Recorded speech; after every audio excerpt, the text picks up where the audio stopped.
Yo, what is going on, everybody? It's your boy Joshy P. Welcome to another video. Today, we are talking Eagles, Packers. You guys have been loving these game recaps, so I thought I'd do another one. They've been getting like 700 views, so that must mean you guys like them. Last night, the Eagles beat the Packers 39-26, and that score does not really tell how much of a blowout game this was. Let's just put it like this. I'm only going to focus on the starters for this video because the third and fourth strings played like shit. Second string played mediocre, defensively that is. If the first team started this entire game, you'd probably see 50-10 maybe. Like, it was a complete and utter destruction. It was ridiculous. So let's just talk first string players, and a little bit of Mark Sanchez and a few other guys. So let's talk injuries. Kiko Alonso did not play tonight, or last night. Sorry. And I'm sorry. By the way, I'm sorry. My hair looks like shit. I just got out of the shower, so I'm sorry about that. Kiko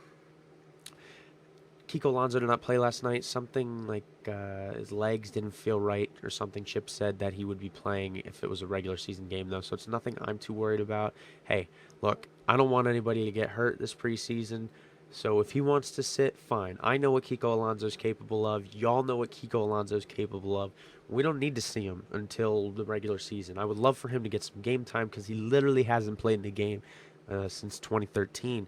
But hey, I'm all about him not getting hurt. You know what I'm saying? So, who else? Cody Parkey also he didn't play last night. Something like a groin or something. Chip said that wasn't serious either. He would have been playing if it was a regular season game. Next up, Lane Johnson almost got hurt. He technically did get hurt. He sprained his MCL. Will not play next week. Should play week 1. Almost definitely. But that was almost a scary moment because Lane Johnson is a centerpiece of that offensive line. If Jason Peters, Jason Kelsey, or Lane Johnson go down, this line takes a huge hit if any one of those guys goes down. So I'm glad that didn't happen. What else? What else?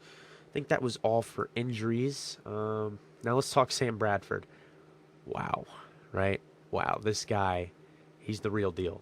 He is the real deal. Now, last week against the Ravens, had a little bit of a shaky start. I think he went 3 for 5 or something like that. Missed a wide open, not a wide open Riley Cooper, but he missed Riley Cooper, and then he had a bit of an overthrow to Nelson Aguilar, who could have made the catch, but it was a very, very, very tough ball. But this week, 10 for 10, 100-something yards, 3 touchdowns. And Brandon Gouton just tweeted the Sam Chise. Okay, we're not talking about the Sanchez anymore. It's the Sam Chise, the Sam Bradford Chise. Okay, the franchise, but Sam, you get it. You understand. Wow, is all I can say. He threw a dime, an 8-yard dime. I mean, absolute dime to Darren Sproles. I mean, Darren Sproles was still 5 yards in the backfield before Sam let this ball go. Amazing touch pass over the shoulder to Darren Sproles. It was beautiful. It was beautiful. Darren Sproles, by the way, 2 catches, 41 yards, and a touchdown. Absolutely insane. He took one up the field for 33 yards. Little screen, dinky pass. But wow. Then on a 4th down, right at the goal line, Sam Bradford stayed. I don't know, he was kind of out of the pocket, but he stayed upright, stayed poised, delivered a ball right to Trey Burton, and took a hit. He didn't let the pressure get to him. Amazing 4th down conversion for the touchdown to Trey Burton. 7 points, put it up there.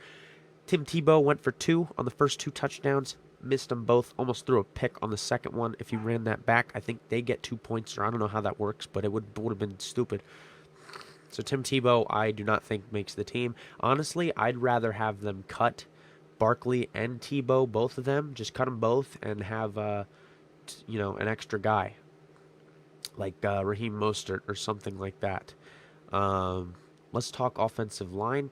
First string played amazing. Andrew Gardner looks good at right tackle. Right guard. Alan Barber looks great at left guard. And Jason Peters, Jason Kelsey, and Lane Johnson are just the best ever. That's all I can really say. Second string, not so much. Third string, even worse. And fourth string, they played horrible. Barkley and Tebow had awful games, so not much to talk about there. Mark Sanchez played well through two interceptions, through two touchdowns, one to Jeff Mail, one to Trey Burton. Oh, and I forgot to talk about Sam Bradford's third touchdown. Threw a dime to Selleck in the back of the end zone. Selleck making play for once this preseason. I didn't even see him catch a ball, maybe one ball. Nelson Aguilar was pretty much a non-factor. Let's say Jordan Matthews, absolute freaking beast. Amazing jumping catch for like 15 yards from Sam Bradford. Sam Bradford also threw another dime to Jordan Matthews, probably like a 20-yarder. Insane throws from Sam Bradford. Really, he is the real deal, guys. He is the real deal. I know it's just preseason, right? It is. It's just preseason. I get that. But when you see this team going up against another team's first team defense, we're going to score a lot this year. This is a top 5 scoring team. Definitely, without a doubt. DeMarco Murray, 6 carries for 28 yards. It's a little bit over 4-yard average. I think that's like 4.5 maybe, or something like that. 4.3. I don't know. It's over 4. That's all that matters. If you have over 4 yards average, that's damn good average.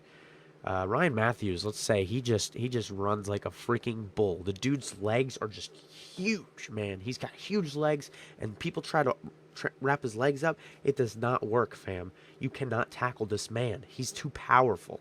Too powerful. Yeah, like I said, Nelson Aguilar, not really a factor. Josh Huff, I don't think Josh Huff played either. There was another one. Josh Huff didn't play. Zach Ertz obviously didn't play. But yeah, Trey Burton had a great game. Jeff Mail had a great game. Jordan Matthews had a great game. Miles Austin, I don't think, caught a ball. I think that's it. Riley Cooper didn't do anything. So that's good for the wide receivers, the offense. Let's talk defense. Let's say Benny Logan, man. Benny Logan is a freaking boss. He's a boss. The dude is just, he tanks the defensive or the offensive line. He just pushes people right back in.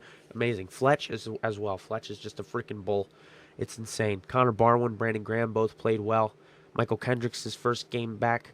D'Amico Ryan's first game back. Both played mediocre. Michael Kendricks really didn't play well at all. I don't think he played good. I think he played bad. He didn't even play like decent. He played bad. Missed a tackle. Called for defensive pass interference. Yeah, so that's good for the linebackers and the front 7. Secondary, Walter Thurmond had a pick 6. Granted, it was against Brett Hundley, and the receiver fell down, but I think it was good awareness on the play at least.